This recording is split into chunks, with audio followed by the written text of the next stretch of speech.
Bien, Francisco, entonces concluye el credo, ¿no? Ya proclamamos el credo. Ajá. ¿Qué vendría entonces a...? Ya viene la segunda parte, el segundo gran bloque, que es la liturgia eucarística, en donde vamos a vivir, como decíamos al principio, el misterio de nuestra fe, que es lo que anuncia luego el sacerdote. Este es el misterio de nuestra fe, o este es el sacramento de nuestra fe. Comienza esta segunda parte con la presentación de las ofrendas, ¿no? Nos habíamos salteado algo, espérate, porque después del credo vienen las peticiones. ¿Verdad? ¿No? Las peticiones que todavía siguen siendo parte de la liturgia de la palabra, respuesta del pueblo a la palabra de Dios, son las peticiones. Después de eso es que viene ya comienza la liturgia. Y ese es el momento en que uno también, digamos, si tiene una intención personal que no necesariamente la quiere expresar oralmente, claro, puede hacerlo, ¿verdad? Es el momento más indicado para pedirle a Dios lo que tenemos en mente, ¿no? Porque lo pides en comunión con la iglesia, ¿no? En el más adecuado. Con Algunos sacerdotes acostumbran a dar un minuto sí, que puede ser en silencio, sí, para que cada persona pierde de su o incluso lugar. Invitan a que espontáneamente hagan peticiones en voz alta, lo cual todo es válido, ¿verdad? Sí, yo pienso que sí, no he sabido que esté prohibido. Yo he estado en misas, sobre todo cuando son misas de poca gente, en donde terminadas las peticiones que están en la hoja escritas, se deja un momento en donde la gente espontáneamente comienza a decir: te pedimos, Señor, por tal y tal y tal y tal cosa, por esto, y roguemos al Señor y te lo pedimos, Señor. O sea, se hacen más peticiones. Bueno, entonces ahí es donde termina la liturgia de la palabra. La liturgia de la Eucaristía empieza con la presentación de las ofrendas, cirios, flores, etcétera, etcétera, lo que uno desea ofrendar. Las ofrendas que hay un tema peculiar, ¿no? Ofrendas, y en ese momento pasan también las canastillas. También para pedir la contribución, ¿no? Económica, digamos. Pero algo tienen que vivir también. Uno dice: ay, lo que pasa es que los curas reciben sueldo del Estado. Yo te quisiera ver viviendo con ese sueldo. Y además que bueno, como tú bien lo dices, no son cifras pequeñas, sí, y si de repente es algo más significativo, podría ser para los que tienen ya ¿no? el cargo de repente de obispado, etcétera, no para el, que tampoco es la gran cosa, no es para el sacerdote de tu parroquia o el que te asiste en la capilla, ¿no? Que en realidad es algo, una propina, como decimos coloquialmente, ¿no? Entonces, ¿por qué es importante ofrendar, ¿no? Acá la importancia, de repente nos puedes comentar algo aprovechando el tema, ¿no? Porque tenemos de repente los católicos la pésima idea, la mala costumbre de buscar nuestras monedas de más baja denominación, de más bajo valor, para echar en la canastilla, ¿no? Los céntimos, los centavos, ¿no? Pensamos que eso es lo más adecuado, lo más común. Hemos visto de chiquitos que así echan nuestros papás, copiamos la mala idea, el mal ejemplo. Y en eso nos ganan nuestros hermanos protestantes, evangélicos y casi todas las demás fes que no son la Iglesia Católica en nuestra sociedad, aquí en el Perú, acá en Lima sobre todo, en la generosidad para con tu iglesia, ¿no? Por supuesto, ¿no? Eso sí, y si vieras qué rápido levantan sus construcciones y todos los evangélicos, los pentecostales, porque la gente da, ¿no? La gente da y da conciencia, ¿no? O sea, avanzan, pero a una velocidad vertiginosa. En cambio la iglesia tiene que hacer todo, la iglesia católica, una parroquia católica tiene que hacer todo un movimiento y toda una campaña para poder techar la mitad del templo. Arreglar la mitad del techo, ¿no? Dar alguna refracción, reparar, mejor dicho, ¿no? Sí. A veces hay párrocos o sacerdotes que están luchando para poder pagar el agua y la luz, ¿no? Y porque no alcanza la limosna, son moneditas y moneditas y moneditas.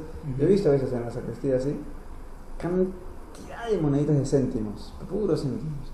Por ahí hay algunos billetes, ¿no? De gente un poco más generosa. Ahora uno puede decir: no, es que lo que pasa es que hay gente que puede más y gente que puede menos.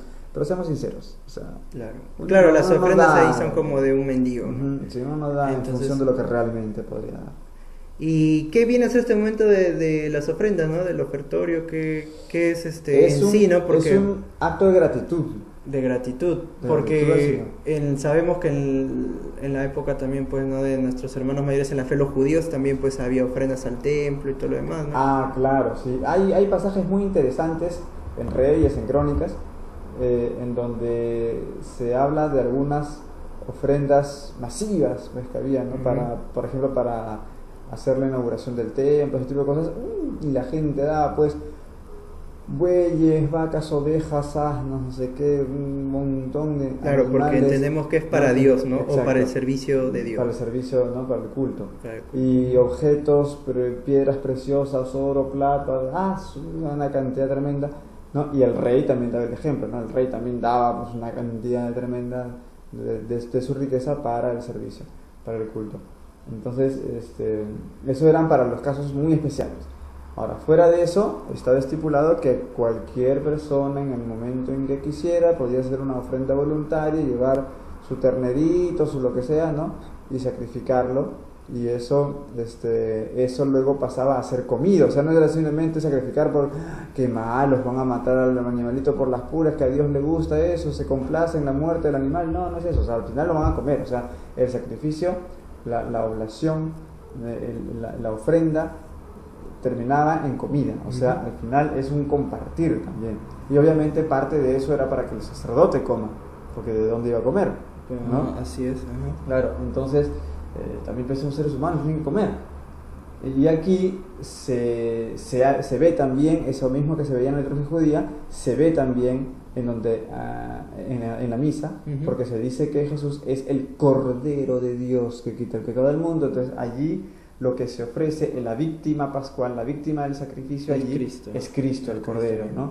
Es Cristo mismo el Cordero, y al final, ¿qué pasa? Nos lo comemos. O sea, al final hay esa comunión, ese compartir. Lo mismo que estaba ya prefigurado en la liturgia judía, se vive en la liturgia católica, pero ya con Cristo como Cordero, ¿no? Todo eso se vive durante la segunda parte, que es la liturgia eucarística. Se presentan los dones, el sacerdote hace una larga plegaria que tiene varias partes, ¿no?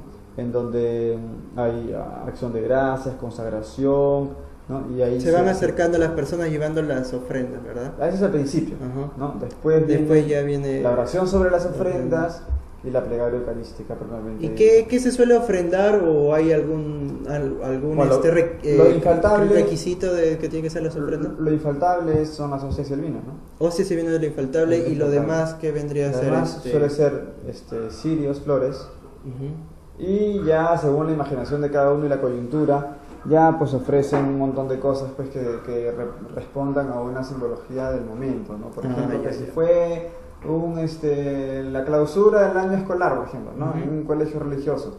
Entonces, ofrecemos, de repente alguien ofrece sus cuadernos o una hoja, ¿no? O simbólica, o un uniforme, o qué sé yo. O sea, a veces hay ofrendas así simbólicas. El problema con esto es que la mayoría de veces que se ofrendan esas cosas simbólicas, al final de la misa se recuperan. Entonces no es ofrenda, pues. Exacto, justo eso iba a preguntarte también. Tiene que quedarse, ¿verdad? Por ejemplo, aniversario del coro. Ofrendo la guitarra, digamos. Termina y el cura dice que chévere, gracias por la guitarra. No, es el coro. Entonces, ¿para qué la ofrendaste? O sea, ¿para quién era esa guitarra?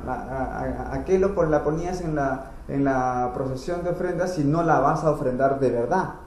¿No? Claro, eso es otra cosa. En todo caso, al final de la misa te acercas para que te bendigan la guitarra, ¿no? Para consagrarla al servicio del Señor. Es otra cosa muy distinta, pero no es una ofrenda, ¿no? Entonces hay que tener cuidado con eso. Lo que se ofrenda es realmente ofrenda, te desprendes de eso. Ahora, lo que estoy proponiendo no es que ofrendes la guitarra, no, porque si no, ¿con qué tocas? ¿No? Lo que estoy proponiendo es que simplemente se escoja para las ofrendas cosas que realmente vas a ofrendar. Por eso lo mejor es ser sobrio, ¿no? Y ofrendar lo que es más lógico ofrendar. Hostias, vino, cirios, flores. En último de los casos puede ser algo comestible, ¿no? O incluso víveres, ropa, algo que vaya a servir para el servicio social, ¿no? Para donar a la gente necesitada, ¿no? Entonces, eso tiene más sentido. Tiene mucho más sentido que ofrendar símbolos que vas a recuperar. Claro. Eso no es ofrenda. ¿No? Luego de esta procesión de ofrendas, que rara vez es procesión en realidad, ¿no? Usualmente está en la sacristía y el mismo sacerdote se lo trae, o el sacristán o un acólito. Así ¿no? es. También pasa. Eso sí, ¿no? Muchas veces no hay procesión de ofrendas, o sea, no viene desde la nave hacia el presbiterio, sino que ahí mismo nomás lo cogen. Y viene ya propiamente la oración sobre las ofrendas, viene la larga plegaria eucarística que mencionaba hace un momento, dentro de la cual está el himno del santo, e inmediatamente después la consagración, en donde el pan y el vino se transforman en cuerpo y sangre, presencia real, verdadera, ¿no? del cuerpo, sangre, alma y divinidad de nuestro Señor Jesucristo. En ese momento ya está Cristo presente, y por eso dice el sacerdote: nos haces dignos de servirte en tu presencia, ¿no? Y todo el resto de la plegaria eucarística ya se hace con Cristo sacramentalmente presente. Y después de todo esto es que dice el sacerdote: por Cristo, con Él y en Él, lo que ya hace al inicio de esta conversación decíamos, que es la parte más importante de toda la misa, en donde Cristo se está ofreciendo, ¿no?, al Padre como actualización, como el memorial actualizador de ese único sacrificio histórico en Jerusalén, ¿no? Entonces ahí viene la parte más importante de la misa. Termina eso y entonces viene el rito de la paz, ¿no? El rito de la paz, ¿no? El rito de la paz, no simplemente la paz, paz, esto es un chongo, ¿no? La paz. La paz, no, es un rito, es un símbolo en donde tú deseas la paz del Señor, no cualquier paz, porque dice: mi paz, la paz que yo les doy no es como la que da el mundo, dice el Señor. Así es. No es cualquier paz, no es que estés en paz, no, es la paz del Señor, es su paz, esa paz específica, ¿no? Entonces, que la paz del Señor esté contigo, que la paz del Señor esté contigo, a derecha y a izquierda, y se acabó, no hay más. No tienes que irte a recorrer 3 bancas para darle la paz a todos tus amiguitos, porque el sentido del rito de la paz no es, aunque nos guste hacerlo de esa manera a muchos, no es el estar bien con tus amiguitos. Ese no es el sentido del rito de la paz. No es: ay, qué bien cómo nos queremos. No es el momento de sociabilidad de la misa. No es eso, ¿no? Es el el momento rito de la paz es de ganarnos la simpatía de todos. Exacto. No, es el momento en el que yo declaro ante el altar, yo declaro ante el Señor que realmente estoy reconciliado con todos y cada uno de mis hermanos. Todos. Porque dice el Señor: si tú estás ante el altar, vas a dar una ofrenda. Así dice la palabra, ¿sí? ¿No? Así dice la palabra de Dios. Y recuerdas que estás peleado con tu hermano, deja tu ofrenda ante el altar, ve, reconcíliate con tu hermano y luego regresa y haz tu ofrenda. Porque primero tienes que estar reconciliado antes de poder tomar parte en la ofrenda. Por eso antes de la comunión tiene que haber el rito de la paz. El rito de la paz no es le doy un besito al que me cae bien, porque eso cualquiera podría hacerlo, y lo dice también el Señor en su palabra. ¿Qué mérito tienen si solamente aman a los que les aman? ¿Qué mérito tienen si solo saludamos a sus amigos? La novedad y el mérito está en amar a los enemigos, en hacer bien al que me hace mal, en desear el bien a aquel que no me cae, pues, ¿no? Ahí la importancia del símbolo. No importa que yo no conozca el que está a la derecha y el que está a la izquierda, mejor aún si no lo conozco, así es más claro el símbolo.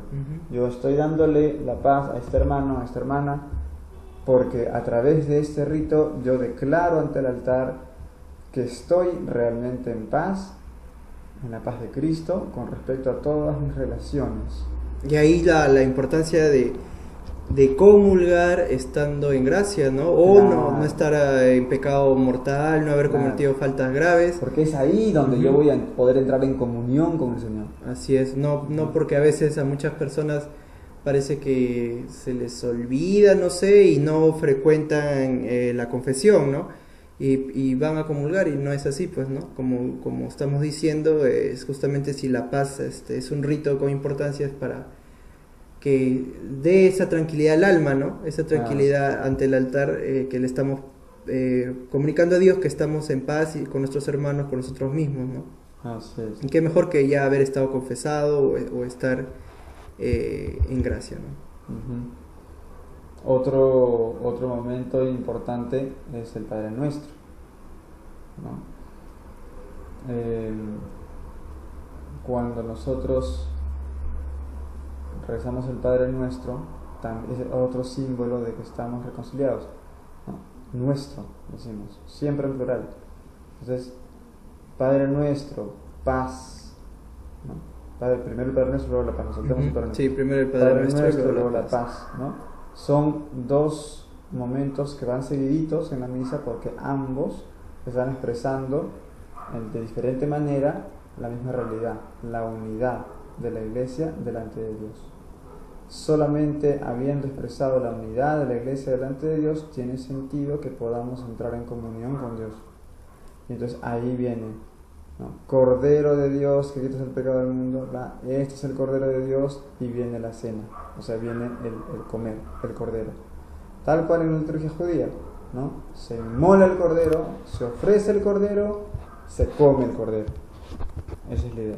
O sea, una vez comido el Cordero, ya viene avisos parroquiales, canso de salida, bueno, no, antes la oración, después de la comunión, ¿no? Un momento de silencio para la reflexión, ¿no? Es importante, que a veces la gente que está en los coros se pone nerviosa cuando hay mucho silencio. Canción, ¿qué canción? Otra canción.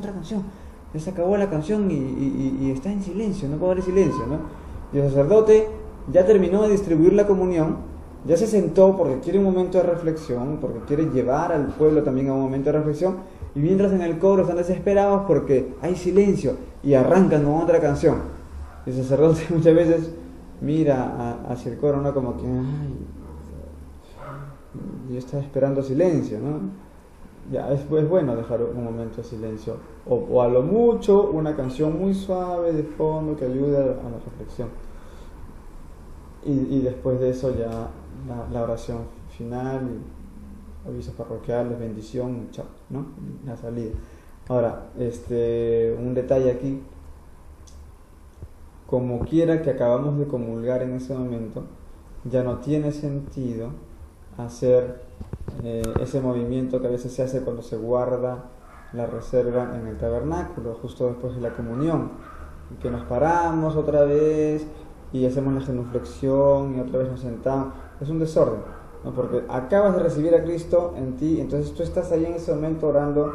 Aprovecha esos 10-20 minutos que todavía la hostia está no se ha deshecho en tu organismo, ¿no? Para estar en comunión plena con el Señor, en oración. Aprovecha ese momento para orar en lo profundo de tu alma, de tu ¿no? ser, ¿verdad? De tu ser, y no ese desorden que unos se paran, otros no, otros se arrodillan, otros hacen una genuflexión. Entonces una cosa rara, solamente porque el sacerdote fue a dejar la reserva al tabernáculo. Cristo acaba de entrar en ti bajo la forma eucarística, la más palpable y directa, real y verdadera que puedas experimentar. Entonces aprovecha eso, ¿no? Ya al final viene la bendición y podéis ir en paz, que ¿no? la misa acaba podéis ir en paz, con la bendición, ¿verdad? O sea, la bendición de Dios Todopoderoso viene la bendición y dice el sacerdote: podéis ir en paz, o pueden ir en paz, y nosotros demos gracias a Dios. Se acabó la misa. Ahora, ese pueden ir en paz no es ya los dejo en paz, los dejo tranquilos, váyanse nomás. Pueden ir, la idea es otra vez la paz de Cristo. El que se va en la paz de Cristo se va llevando a la paz de Cristo. Se va llevando a la paz. En realidad es una misión. De ahí la palabra misa, ¿no? De ahí la palabra misa, exactamente, porque en latín eso era ite misa est. Vayan en misión, vayan es la misión. Esta es una misión, ¿no? Entonces, y deo gracias, ¿no? Gracias a Dios. O sea, gracias a Dios que nos envían a la misión. Ese sentido misionero de la misa se ha perdido bastante con la traducción española, lamentablemente. No es que esté en contra de que se haga la misa en español y quiera volver a hacer a que todos hagan la misa en latín. No se dice eso, sino que lamentablemente al traducir esa frase como podéis ir en paz, la misión queda como que muy implícita, ¿no? y no queda claro para todos, que en realidad están siendo enviados, ¿no? Ya luego en la canción de salida es un añadido para que la gente se vaya poquito a poquito, ordenadamente, un ambiente y un ambiente más agradable. Exacto, ¿no? Entonces la misión es la que comienza al salir pues de la parroquia, del templo. Por eso se dice que la Eucaristía es el momento, es la acción eclesial más importante. No se vaya a pensar que, ¡ay, qué barbaridad! O sea, ¿qué hago yo yendo a misa todos los días si no amo a mis hermanos? No, pero si vas a misa todos los días y no amas a tus hermanos, quiere decir que no has aprovechado la misa realmente. Por supuesto, ¿no? Eso es lo que... Hay católicos que se van a la misa y se golpean el pecho, pero no ayudan a los necesitados, pero que no hacen acción social. ¿De qué te sirve? Dicen muchos. Bueno, es que justamente el que está viviendo la misa y no se compromete socialmente, que no hace nada, que está viviendo una vida incoherente, es una persona que no aprovechó realmente la misa. Cuando decimos que la misa es la acción eclesial más importante, obviamente hablamos de la misa bien aprovechada, ¿no? Y una misa bien aprovechada te va a llevar a todas las demás acciones eclesiales. Por eso se dice que la misa es fuente y culmen, no solo culmen, fuente también.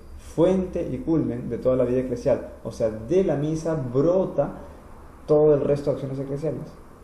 Así es. Entonces hay que sacarle el verdadero provecho a la misa, estar atentos a la palabra de Dios, comulgar en las circunstancias adecuadas. En estado de gracia. Si no pudiste confesarte, existe la salvedad de que hagas un verdadero propósito de confesarte lo antes posible después de haber comulgado. Pero un verdadero propósito, no que, me olvidé el domingo pasado y ya bueno, no importa comulgar esta vez. Ya para la próxima, ya ahora sí me confieso. Y así está 7, 8, 9 semanas. Ahora sí de verdadcito. No, pues o sea, eso, ahí no hay seriedad, ¿no? ¿Y qué pasa con las personas que faltan a la misa? ¿Es un pecado? ¿Cómo lo consideraríamos? O sea, hay un mandamiento que es santificar las fiestas. Ir a misa es uno de los mandamientos, por tanto.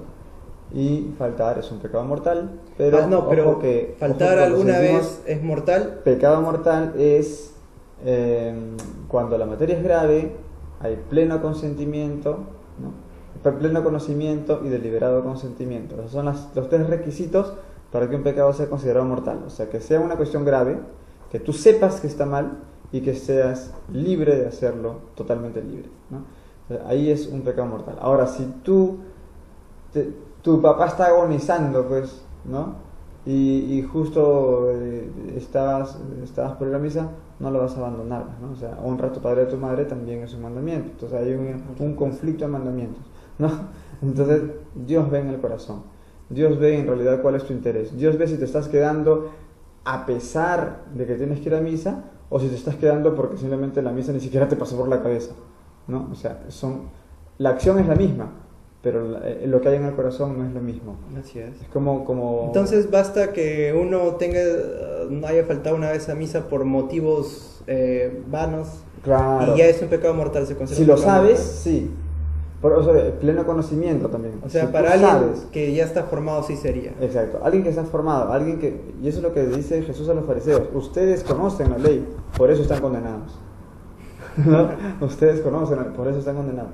¿Y qué pasa con y también sería un pecado mortal con aquellos católicos que han decidido no ir a misa porque les da flojera, porque les parece una ceremonia anticuada y van cuando fallece algún familiar, como te digo, etcétera? Se pierden de mucho, ¿no?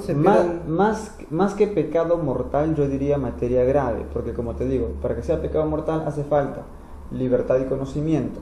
Entonces, para cualquier pregunta que tú me hagas con respecto a que si es pecado mortal o no, tendría que repetirte si es totalmente libre y lo sabe, ¿no? Entonces, ahí la diferencia es si es materia grave. Entonces, lo claro es materia grave o no es materia grave? Es materia grave. Posiblemente estos católicos no lo sepan porque... Claro, pero es materia grave. Es muy posible porque usualmente los menos formados son los que también no asisten a misa usualmente, etc. Pero sí es materia grave porque se pierde. Es materia grave. Entonces no hay cristiano católico que pueda vivir su fe sin asistir a misa, en pocas palabras. La puede vivir un poco mediocremente, pero no se considera pues o pleno bastante cristiano. mediocremente. Claro. Ok, perfecto. Entonces la misa entonces no es una ceremonia aburrida que la iglesia nos imponga, sino puede serlo si te aburres, ¿no? O sea, aburrido es algo subjetivo. Claro. O digamos una ceremonia hay que reconocer que hay sí curitas que necesitan clases de oratoria, ¿no? O sea, hay veces en que yo mismo, ya, que con todo lo que se estoy diciendo de la importancia de la misa y todo lo demás, voy a una misa y estoy que cabeceo. Por supuesto, siempre hay interferencias, de repente también si usan los micrófonos que no funcionan muy bien, etcétera. O falta también de oratoria, como te digo, ¿no? Un curita que se hace una homilía de 20 minutos con la misma nota musical, ¿no? Pero en todo caso es que eso no sea una justificación para no asistir, ¿no? No es una justificación para no asistir, ni siquiera es una justificación para criticar a la misa como tal. Puedes criticar las facultades oratorias del sacerdote. Bueno, se me viene a la mente una frase de San José María Escrivá, a ver, que decía si la misa te parece larga es porque tu amor es corto. Qué bueno. Decía así porque, obviamente, ¿no? O sea, de repente, claro, habrá obstáculos de comunicación, no puede haber o distractores, etcétera. Claro. Pero creo que si vemos con los ojos de la fe también, ninguna misa nos va a parecer finalmente no nos va a parecer inútil, no nos va a parecer rutinaria, sino que le vamos a sacar provecho y quizás más bien podamos contribuir a mejorar las circunstancias de la misa, más no a verla como algo tonto, ¿no? O algo rutinario. Un sacerdote extranjero que recién está aprendiendo su castellano y que te hace la misa pues en castellano y la homilía mal pronunciada, mal leída, sin respetar la puntuación sin dejarse mucho entender. Entonces tienes tres opciones. Una, criticas, qué barbaridad, no se entiende nada, qué aburrida la misa, te vas y nunca vuelves. Dos, aguantas, ¿no? Sin decir nada y dices, bueno, ya sí, porque la misa es importante y me quedo y ya se acabó, y vuelves al siguiente domingo a seguir escuchando al padre que habla mal, ¿ya? Tercera opción, vas y lo ayudas y le ofreces de repente, le recomiendas un profesor de castellano, de dicción, algo para mejorar. Yo mismo he estado durante varias semanas, por ejemplo, con un sacerdote extranjero, por eso se me vino a la mente el ejemplo, es un ejemplo real, ¿no? Y nos juntábamos durante la semana con el texto de la homilía a repasar la pronunciación y la melodía de la frase, o sea, la puntuación, para que se entienda, ¿no? las flexiones de la voz y todo esto.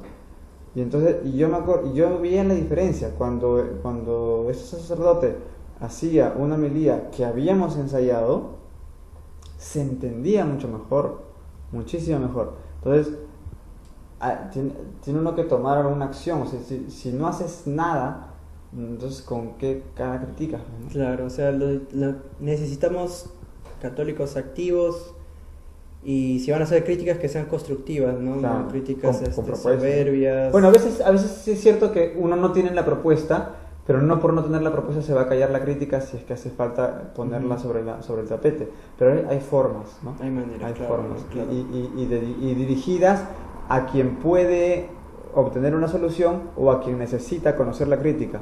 No es criticar al aire por criticar, no, en mi parroquia las cosas son horribles porque tal y tal y tal y tal cosa. Díselo al párroco, ¿no? Díselo al párroco y bien, y bonito, ¿no? Padre, quiero hablar con usted, reunirme con usted porque me gustaría hablarle de algunos puntos que observaba en la parroquia, ¿no? Entonces te reúnes con el padre y le dices, mire, yo he observado esto y esto y esto y no me parece correcto por tal y tal motivo.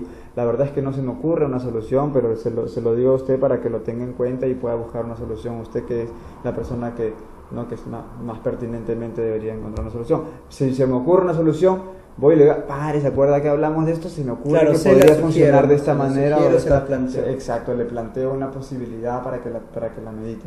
O sea, eso es crítica constructiva. Y eso es lo que nos pide el Concilio Vaticano II, cuando dice que los laicos debemos también tenemos el derecho y hasta el deber de hacer ver a nuestros pastores lo que no anda bien. No es pues para ir a gritarles en su cara, es para hacerlo de una manera constructiva, ¿no? Finalmente, Pancho, ¿qué podrías tú comentarnos sobre el papel que desempeña la música durante la misa, ¿no? Porque muchas veces decimos... Otra media hora. Muchas veces decimos, no, con música es más bonito, tiene un coro más bonito, esa misa sí me gustó porque el coro era más bonito, etcétera, claro. Etcétera. ¿No? Como si fueras un concierto. Claro, ¿no? Y ahí la comparación con de repente los cultos en otras denominaciones, etcétera, claro. Pero digamos... Yo me pasé a la iglesia hay misa sin música. Yo me pasé a la iglesia evangélica porque ahí tocaban con batería, o sea, y la doctrina y la presencia de Cristo y la continuidad apostólica, o sea, no, es que allá había batería, ¿no? Es una cuestión de prioridad también, de cuáles son los valores que estás viendo realmente, los criterios que estás usando para escoger tu comunidad. Entonces, la misa recibe una invalorable ayuda de la música para enriquecer sus formas, ¿no? Pero las formas siempre tienen que ayudar a que la gente, a que el pueblo eleve su alma a Dios. Ese es el objetivo. Ese ¿no? es el objetivo de la música. Ahora, si en alguna comunidad que tiene una cierta cultura determinada, unas costumbres determinadas, unos gustos determinados, comparten un estilo determinado, una canción de salida a ritmo de merengue les ayuda a salir de la misa pensando alegremente en la misión, dale, no es ningún problema. Pero si no concuerda con el estilo del pueblo, entonces no los estás ayudando. La música es un servicio, no es una autosatisfacción. A mí me gusta cantar, por eso me voy a meter al coro de la parroquia. Bacán que te guste cantar, seguramente que esa vocación te la está poniendo el Señor, pero la razón principal por la que vas a integrar un coro de la parroquia no es para satisfacer tu gusto, sino para ofrecer un servicio, para ayudar a la gente que está en misa a conectarse con el sentido de cada momento de la misa. No es lo mismo una canción de Kyrie, una canción penitencial, que un himno de gloria, que una canción del Cordero, de la comunión o de reflexión después de la comunión. No es lo mismo entrada o salida. Entonces se tiene que discernir muy bien esto, ¿no? Muy bien. Para que ayude, la idea es que ayudes, que sirvas con la música, no que te satisfagas el gusto. Para eso vete con karaoke, ¿no? A un karaoke, un concierto. Claro, no, si quieres cantar un karaoke, ¿no? Si quieres cantar un karaoke o funda tu banda. O funda tu banda, claro, tú eres normal, el ¿no? vocalista y... Bacán. Bien, y hasta puede ser una banda de música católica y que claro. cantes en las jornadas y en esto, el otro, conciertos católicos, conciertos de evangelización, eventos, etc. Excelente, pero en misa hay un servicio específico, ¿no? Que hay que respetar. Bien, Francisco, muchas gracias entonces por tu aporte. Muchas gracias a ti por esta oportunidad.